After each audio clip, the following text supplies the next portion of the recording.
Acceptance of deposit. Public deposit is an important source of financing short-term requirements of company. Public deposit ये short-term finance raise करने का important sources है. Companies receive fixed deposits from the public for the period ranging from 6 months to 36 months. Such deposits are called as public deposits. Company कम से कम 6 महीने से 36 महीने तक के पीरियड के लिए पब्लिक से फिक्स्ड डिपॉजिट रिसीव करती है. इस तरह की डिपॉजिट को पब्लिक डिपॉजिट कहा जाता है. Under this method, general public is invited to deposit their savings with the company for varied period. Interest is paid by companies on such deposits. इस मेथड में जनरल पब्लिक को अलग अलग period के लिए कंपनी के साथ अपनी सेविंग डिपॉजिट करने के लिए इनवाइट किया जाता है. ऐसी डिपॉजिट पर कंपनियों के द्वारा इंटरेस्ट का पेमेंट किया जाता है. The company issues deposit receipt to depositor. Company depositor को डिपॉजिट रिसीट इश्यू करती है. The terms of deposit are mentioned in the deposit receipt. Deposit की टर्म्स डिपॉजिट रिसीट में मेंशन्ड होती है. Deposit receipt is an acknowledgement of debt loan by the company. Acknowledgement means a letter confirming receipt of something. Company ने depositor से जो debt या loan लिया है उसका कॉन्फर्मेशन लेटर ही डिपॉजिट रिसीट्स है. Deposits are either secured or unsecured loans offered to the company. Deposits या तो सिक्योर्ड या अनसिक्योर्ड लोन्स हो सकते हैं. इन शॉर्ट, एक पब्लिक डिपॉजिट ये शॉर्ट टर्म कैपिटल है. 2 public deposit from 6 months to 36 months के लिए एक्सेप्ट की जाती है. 3 interest is paid by companies on public deposits.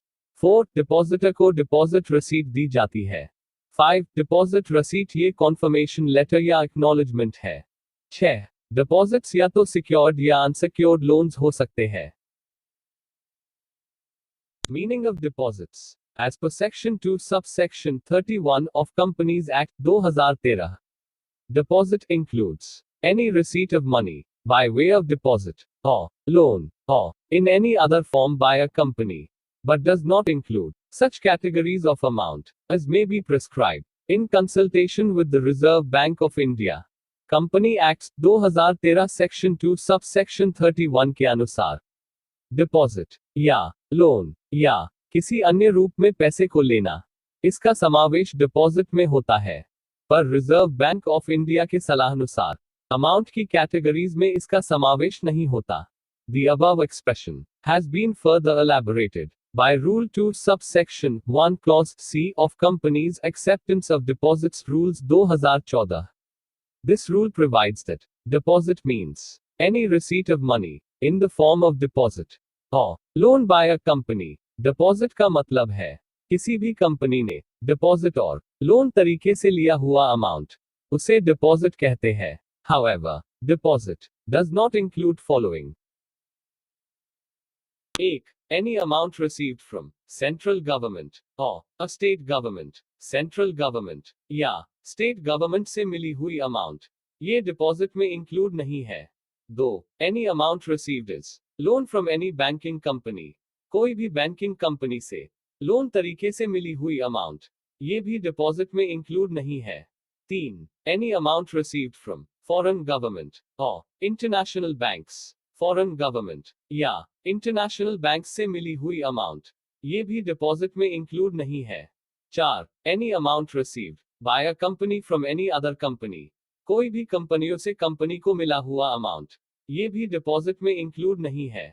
5. Any amount raised by issuing commercial paper. Commercial paper से issue करके आई हुई amount, ये भी deposit में include नहीं है. 6. Any amount raised by issue of bonds. Bonds issue करके आई हुई amount, ये भी deposit में include नहीं है. 7. Any amount received in trust. 7. Trust से आई हुई amount, ये भी deposit में include नहीं है. 8. Any amount received by way of subscription to any shares or debentures. 8. किसी भी शेयर या डिबेंचर के सब्सक्रिप्शन से आई हुई अमाउंट, ये भी डिपॉजिट में इंक्लूड नहीं है. Important note, terms and conditions of acceptance of deposits, इसकी चर्चा हम चैप्टर नंबर 5 में करेंगे क्योंकि इसकी डिटेल्स जानकारी चैप्टर 5 दी गई है.